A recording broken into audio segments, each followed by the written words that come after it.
Sabi yung property sa Hong Kong, wala po sila nakita ng klaseng property. Yung buong kahabaan ng street na binabagay ay walang 12 floor para doon hanggang 10 floor lang. Noong nakaraang araw lang, mga commissioners ko po, pumunta rin sila lahat sa Singapore dahil nagkaroon din po tayo ng malawakang voters education drive doon. Pinuntahan din po ng mga kasamahan natin yung property allegedly sa Singapore. Wala rin po nag-i-exist na ganun klaseng property doon sa Singapore. Kahit na yung mga taong kanilang nakausap na kung nag-i-exist na ganun property sa Singapore. Sa San Francisco, paano magkakaroon ng property sa San Francisco, USA, kung hindi ka pa naman nakakatapak doon? Bibili ka pa ng property na hindi pa napupunta o hindi ka makakapunta kahit kailan. Wala po akong American dream. Wala po akong pagnanais makapunta kung ano makikita ko sa Amerika, makikita ko sa Pilipinas, mas magaganda pa. So, para po sa akin, bakit ako bibili ng property na gano'n? So, alam mo, peke na nga itong, peke na itong sa Hong Kong, peke ang Singapore, siguro peke na at yun. Sapagkat hindi pa nga po ako nakakapunta sa bansang yan. So, ngayon po, binili po natin lahat, pinagpagbayan na po natin si NBI at sa Anti-Money Laundering Council. Naniniwala tayo, ang NBI, pwede po sila makipag-usap sa FBI, kasama na rin po ang Anti-Money Laundering Council, sapagkat meron po tayong ugnayan sa iba't ibang Money Laundering Council ng iba't ibang bansa. I-verify, ang tawag po nila doon, Egmont search. Yung Egmont search, isang tinitan yun, yung po nire-request ko. Yan po ay nasa mismong batas sa Anti-Money Laundering Council. Isang tingin lang, malalaman kung pwede ang lahat po ng account. Ngayon po, kaya pinapakita ko po sa inyo yung mga liham na pinadala natin. Pati po yung affidavit na ating po pinirmahan. Ilang araw po pagkatapos ng mismong press con, pagkatapos po ng aking mga pagsulat sa NBI, ay meron po isang dating kongresista pumunta dito sa Comelec. Nagpatanggap siya ng isang envelope na allegedly galing daw po sa Bahamas. Isang bansa na hindi ko alam kung nasaan.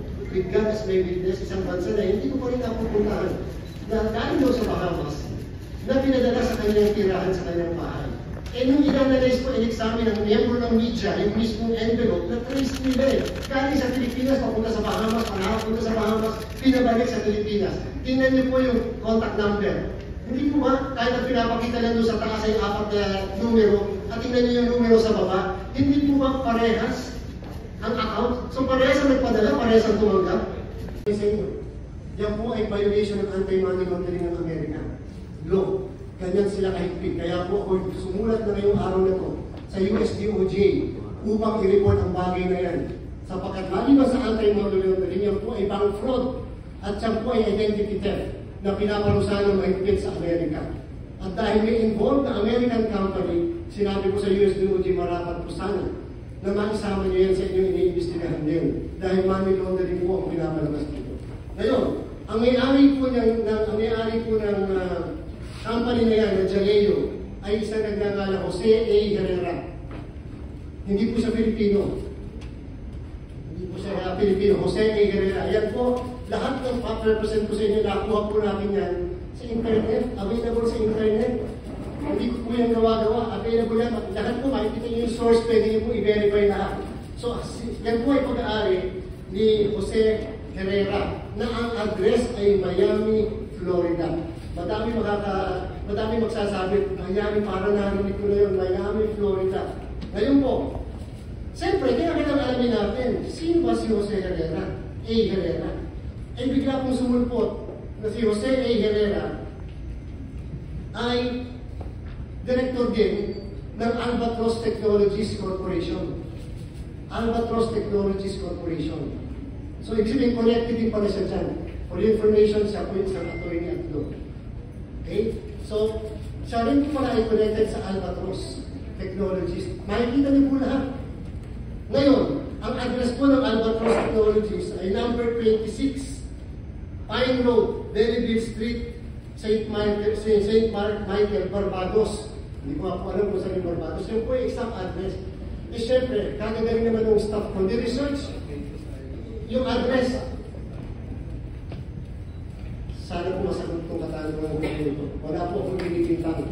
Bakit po ba naman ang address ng Barbados, ang address ng number 26 ng company na sinasabi ko ay parehas sa address ng company na dati natin provider. Parehas na parehas po. Coincidence lang ba yan? Sana maipaliwanag sa atin. Bakit parehas ang address nila? Isa na ng conclusion natin kapag ganyan, pero ayaw na ako magawa ng conclusion.